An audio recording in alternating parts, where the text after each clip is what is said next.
ലഭിച്ചിരിക്കുന്ന സന്ദർഭങ്ങൾ വളരെ വിശ്വസ്തയോടുകൂടെ ദൈവത്തിന് വേണ്ടി നിൽക്കുവാൻ എല്ലാ സഹോദരന്മാരെയും സഹായിച്ചു കൊടുത്ത് നമുക്ക് ദൈവത്തെ സ്തുതിച്ച് മരണമാടുന്ന ലോകത്തിലാണ് നാം ജീവിക്കുന്നത് എന്ന് നമ്മെ ആവർത്തിച്ച് ഓർപ്പിച്ചുകൊണ്ടിരിക്കുകയാണ്.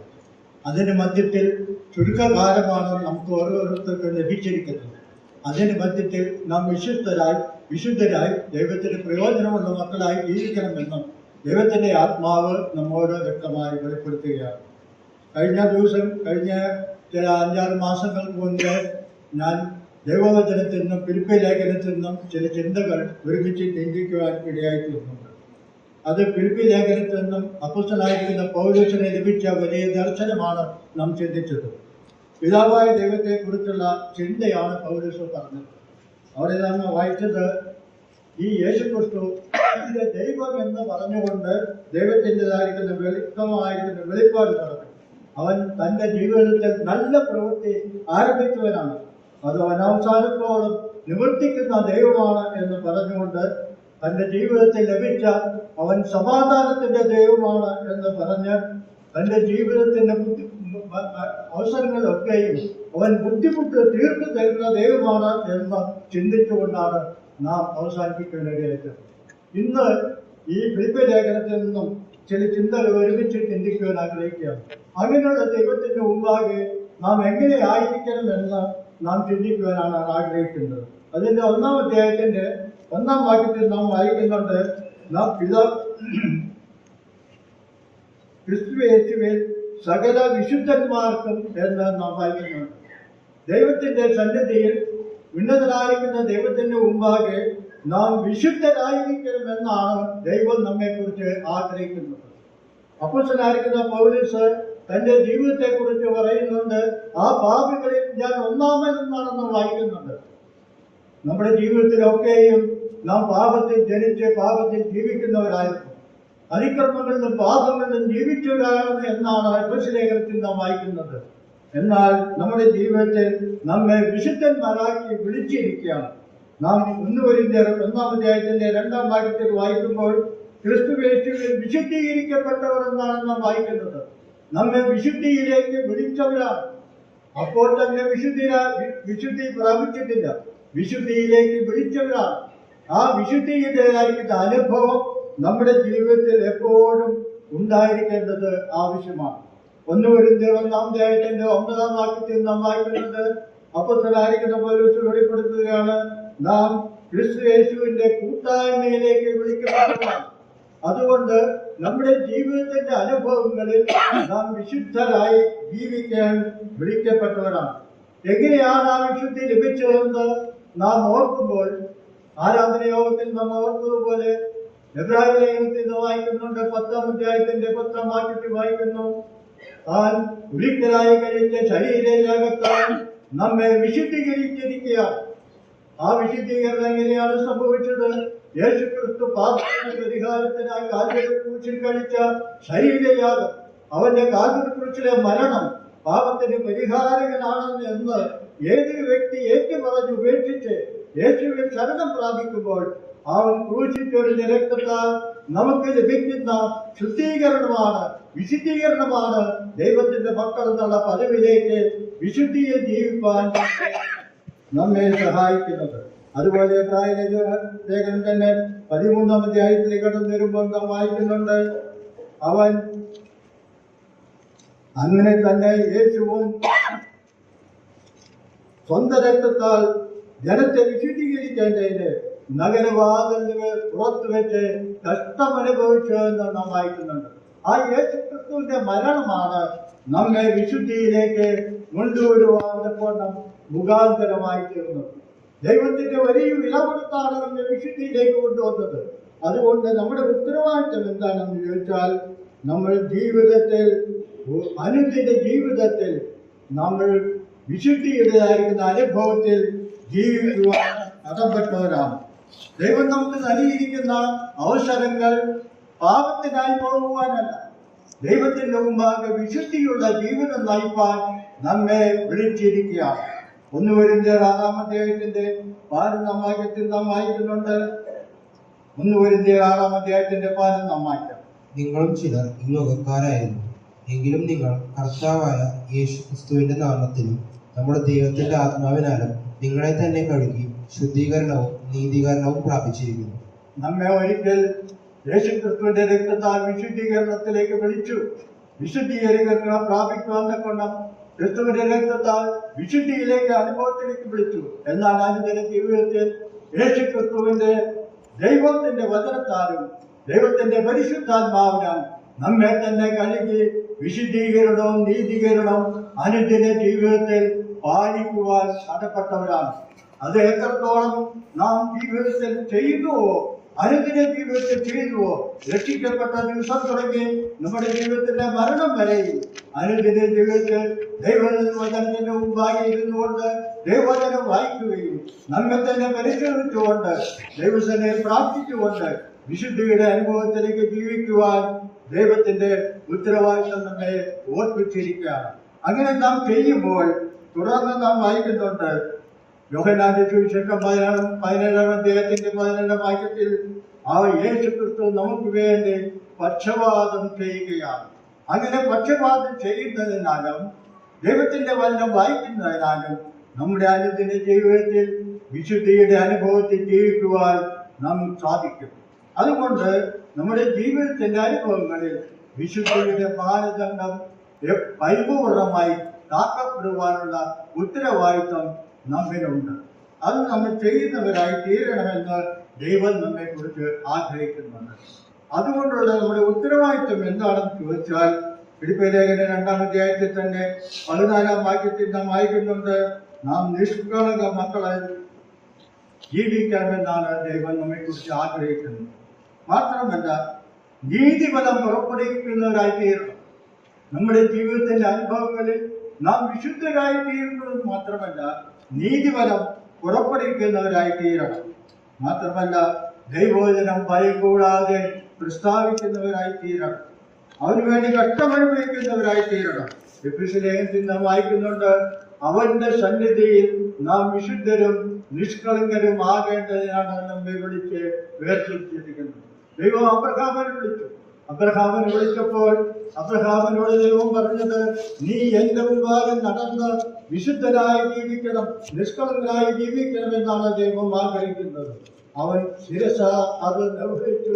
അവന്റെ ജീവിതത്തിൽ അവന്റെ അനുഗ്രഹം പ്രാപിപ്പാൻ ഇടയായി തീർന്നു. അതുകൊണ്ട് നമ്മുടെ ജീവിതത്തിന്റെ അനുഭവങ്ങളിൽ നമ്മെ വിശുദ്ധിയിലേക്ക് വിളിച്ചിരിക്കുകയാണ്. ആ വിശുദ്ധിയിൽ അനുദിന ജീവിതത്തിൽ പാലിച്ചുകൊണ്ട് ദൈവത്തിന് വേണ്ടി നിൽക്കുവാൻ നാം കടപ്പെട്ടവരാണ് എന്ന കാര്യം നാം ഓർക്കുകയാണ്. അതുപോലെ 2-ാം അധ്യായത്തിലേക്ക് കടന്നു വരുമ്പോൾ മറ്റൊരു പദപ്രയോഗം വായിക്കുവാൻ ആഗ്രഹിക്കുകയാണ്. 2-ാം അധ്യായത്തിന്റെ 15-ാം വാക്യം. അവരുടെ ഇടയിൽ നിങ്ങൾ ജീവന്റെ വചനം പ്രമാണിച്ചുകൊണ്ട് ലോകത്തിൽ ജ്യോതിസുകളെ പോലെ പ്രകാശിക്കുന്നു. വിശുദ്ധരായി വിളിച്ചിരിക്കുന്ന വ്യക്തി ഇന്ന് ലോകത്തിലാണ്. ആ ലോകത്തെ കുറിച്ച് പറഞ്ഞിരിക്കുന്ന പദപ്രയോഗം വക്രതയും കോട്ടവുമുള്ള തലമുറയുടെ മധ്യയാണ് എന്നാണ്. നമുക്കറിയാം, ഈ തിരുവഴുത്ത് എഴുതിയ കാലത്ത് വക്രതയും കോട്ടമുള്ള തലമുറയാണെങ്കിൽ ഇന്ന് അതിന്റെ പാരമ്യത്തിലേക്ക് നീങ്ങിക്കൊണ്ടിരിക്കുന്ന അനുഭവമാണ് എന്ന് കാണുവാൻ കഴിയും.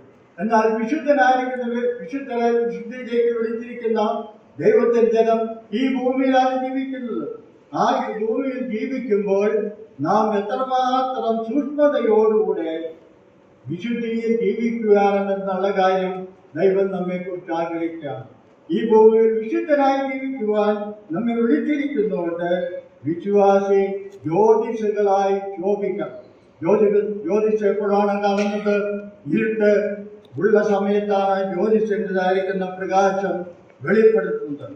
ഈ ലോകത്തിൽ വെളിപ്പെടുവാൻ ഇരുട്ട് ധാരാളമായി ഇരിക്കുമ്പോൾ ജ്യോതിഷ് വെളിപ്പെടണമെങ്കിൽ ദൈവത്തിന്റെ വചനം, അവിടെ നാം വായിക്കുന്നത്, വക്രതയും കോട്ടമുള്ള തലമുറയുടെ മധ്യത്തിൽ ഈ വചനം പ്രമാണിച്ചുകൊണ്ട്, വചനം വായിച്ചുകൊണ്ട്, വചനം ധ്യാനിച്ചുകൊണ്ട്, വചനം ജീവിതത്തിൽ പ്രായോഗികമാക്കിക്കൊണ്ട് നമ്മുടെ ജീവിതത്തിന്റെ അനുഭവങ്ങളിൽ ദൈവത്തിന് വേണ്ടി കൊള്ളാകുന്നവരായി, വേർതിരിക്കപ്പെട്ടവരായി, ജ്യോതിഷകളായി ജീവിക്കുവാൻ നമ്മുടെ ജീവിതത്തിൽ ദൈവം നമ്മെ കുറിച്ച് ആഗ്രഹിക്കുന്നുണ്ട്. 3 പദപ്രയോഗങ്ങളാണ് അവിടെ നാം വായിക്കുന്നത്. ഒന്ന്, അനന്യരായിരിക്കണമെന്നാണ് ദൈവം നമ്മെ കുറിച്ച് ആഗ്രഹിക്കുന്നത്. എന്താണ് അനന്യ എന്ന് പറഞ്ഞാൽ? ദൈവജനത്തിന്റെ മധ്യയിലും ലോകത്തിന്റെ മുമ്പാകെയും നാം വിശുദ്ധരായി ദൈവത്തിന് ഒന്നും മനുഷ്യർക്കൊന്നും കുറ്റം പറയാത്ത രീതിയിലുള്ള ജീവിതം നയിക്കുന്നവരായി തീരണമെന്നാണ് വായിക്കുന്നത്. ലൂക്കോസിന്റെ സുവിശേഷത്തിൽ ഒരു സെക്രിയാവിന്റെ കുടുംബത്തെക്കുറിച്ച് വായിക്കുന്നുണ്ട്. അവർ ഇരുവരും ദൈവസന്നിധിയിൽ അനന്യരായിരുന്നു വായിക്കുന്നുണ്ട്. അവർ ദൈവവചനം പ്രമാണിക്കുന്നവരായിരുന്നു, അവർ അനന്യരായിരുന്നു എന്ന് വായിക്കുന്നുണ്ട്. അതുപോലെ തന്നെ ഇവിടെ നാം വായിച്ച പദപ്രയോഗം പരമാർത്ഥികൾ എന്നാണ്. നമ്മുടെ ജീവിതത്തിൽ വ്യത്യസ്തമായിരിക്കുന്ന ഗുണഗണങ്ങൾ നമ്മുടെ ജീവിതത്തിൽ പ്രാവർത്തികമാക്കുവാൻ നാം കാണിക്കേണ്ടതാണ്. മൂന്നാമത്തെ പദപ്രയോഗം ദൈവത്തിന്റെ നിഷ്കളങ്ക മക്കളായിരിക്കണം. എന്താണ് നിഷ്കളങ്ക മക്കൾ എന്ന് പറഞ്ഞാൽ, ദൈവത്തിന്റെ യാഗത്തിന് മുമ്പാകെ കൊണ്ടുവരുന്ന മൃഗത്തിനെ പുരോഹിതന്മാർ നോക്കുമ്പോൾ ഊനമില്ലാത്തതായിരിക്കണം, ഉറമ്പ് ശരീരം മുഴുവനായിട്ട് കേടില്ലാത്തതായിരിക്കണം. ആ രീതിയിൽ നമ്മുടെ ജീവിതത്തിന്റെ അനുഭവങ്ങളിൽ ദൈവത്തിന്റെ പരിശുദ്ധമായിരിക്കുന്ന ദൃഷ്ടിയുടെ മുമ്പാകെ നാം നിഷ്കളങ്ക മക്കളായി ജീവിക്കാൻ നാം കടപ്പെട്ടവരാണ്. ദൈവസന്നിധിയിൽ വിശുദ്ധരായി ജീവിക്കണമെന്ന് മാത്രമല്ല, നിഷ്കളങ്കരായിരിക്കണമെന്നാണ് ദൈവം നമ്മെ കുറിച്ച് ആഗ്രഹിക്കുന്നത്. അതുകൊണ്ട് നമ്മെ വിശുദ്ധരായി വിളിച്ചിരിക്കുകയാണ്. അതുകൊണ്ട് ഈ ലോകത്തിൽ നിഷ്കളങ്കരായി ജീവിക്കുവാനും നാം കടപ്പെട്ടവരാണ്. മൂന്നാമതായി പറയുന്ന ഒരു കാര്യം, നാം വിശ്വാസികൾ 3-ാം അധ്യായത്തിന്റെ 3-ാം വാക്യം, നാമല്ലോ പരിശോധനക്കാർ ദൈവത്തിന്റെ ആത്മാവ് കൊണ്ട് ആരാധിക്കുകയും ക്രിസ്തുയേശുവിൽ പ്രശംസിക്കുകയും ജഡത്തിൽ ആശ്രയിക്കാതിരിക്കുകയും ചെയ്യുന്ന നാം തന്നെ. അവിടെ വായിക്കുന്നത് പരിച്ഛേദനക്കാർ എന്നാണ് വായിക്കേണ്ടത്. എന്താണ് പരിച്ഛേദന എന്ന് പറഞ്ഞാൽ, ഹൃദയ പരിച്ഛേദനയാണ് ഉദ്ദേശിക്കുന്നത്. ഞാൻ റോമലേഖനത്തിൽ വായിക്കുന്നുണ്ട്, പുറമേ യഹൂദനായവനല്ല അകമേ യഹൂദനായവൻ അഥവാ പരിച്ഛേദനയേറ്റവനെന്നാണ്. വാസ്തവത്തിൽ ഇന്ന് ലോകത്തിൽ 2 രീതിയിലുള്ള വിശ്വാസികളെ കാണുവാൻ കഴിയും. സഭയിലും 2 തരത്തിലുള്ള വിശ്വാസികളുണ്ട്. വാസ്തവമായി രക്ഷയുടെ അനുഭവമുള്ളവരും രക്ഷിക്കപ്പെട്ടതായിരിക്കുന്ന ജീവിതത്തിൽ കാണിക്കുന്നതായിരിക്കുന്ന ആത്മീയമായിരിക്കുന്ന ഗുണങ്ങളും കാണിക്കുന്ന വ്യക്തികളും കാണപ്പെടുവാൻ കഴിയും. ആ ആളുകളെ കുറിച്ചാണ് നാം വായിക്കുന്നത്.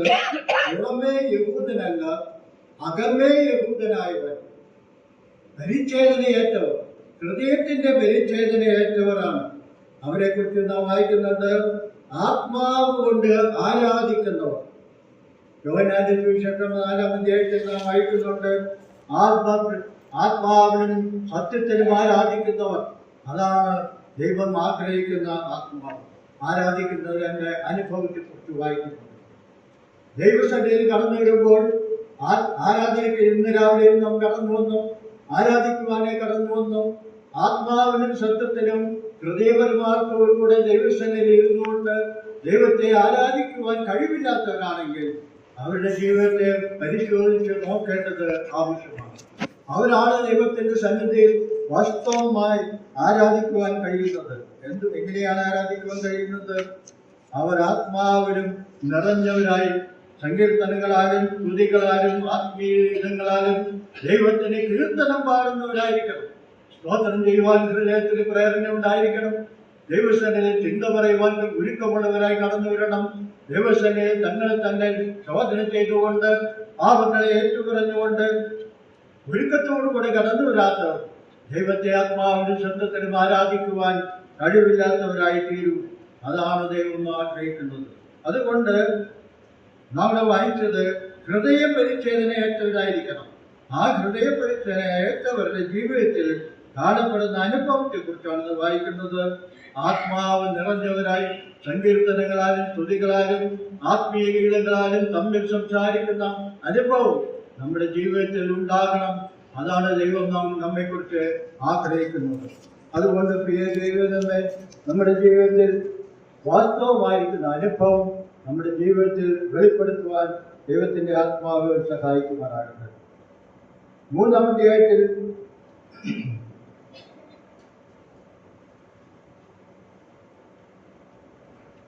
20-21 വാക്യങ്ങൾ. നമ്മുടെ പൗരത്വം സ്വർഗത്തിലാകുന്നു. അവിടെ നിന്ന് കർത്താവായ യേശു ക്രിസ്തു രക്ഷിതാവായി വരും എന്ന് നാം കാത്തിരിക്കുന്നു. അവൻ സകലവും തനിക്ക് കീഴ്പ്പെടുത്തുവാൻ കഴിയുന്ന തന്റെ വ്യാപാര ശക്തി കൊണ്ട് നമ്മുടെ താഴ്ചയുള്ള ശരീരത്തെ തന്റെ മഹത്വമുള്ള ശരീരത്തോട് അനുരൂപമായി രൂപാന്തരപ്പെടുത്തും.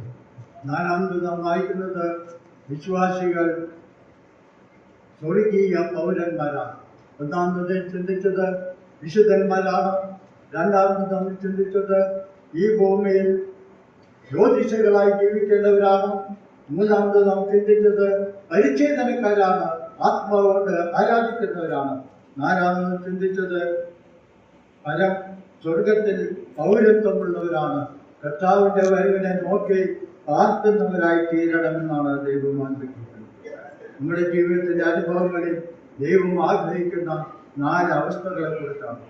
ഒന്ന്, ഈ സ്വർഗീയ പൗരന്മാരായി ദൈവത്തിന് വേണ്ടി നിൽക്കുന്നവരായി, ദൈവത്തെ സ്നേഹിക്കുന്നവരായി, കർത്താവിന്റെ വരവിനെ നോക്കി പ്രാർത്ഥിക്കുന്നവരായി തീരുന്നുവെങ്കിൽ തങ്ങളെ തന്നെ ശുദ്ധീകരിച്ചുകൊണ്ട് വിശുദ്ധിയുടെ അനുഭവമുള്ളവരായി തീരുവാൻ ദൈവത്തിന്റെ ആത്മാവ് നമ്മെ സഹായിക്കട്ടെ. ആത്മീയരാണ് എന്ന് ഭാവം മാത്രമല്ല, പുറമേ യഹൂദനല്ല, അകലെ യഹൂദനായി ദൈവത്തിന് വേണ്ടി നിൽക്കുവാൻ, കർത്താവിന്റെ വരവിനെ നോക്കി പാർക്കുന്ന വിശുദ്ധ ജനമായി തീരുവാൻ ദൈവത്തിന്റെ ആത്മാവ് ഈ ചിന്തകളാൽ സഹായിക്കട്ടെ എന്ന് പറഞ്ഞുകൊണ്ട് ഞാൻ എന്റെ വാക്കുകൾ തീർക്കുന്നു. ദൈവനാമത്തിന് മഹത്വം ഉണ്ടാകും.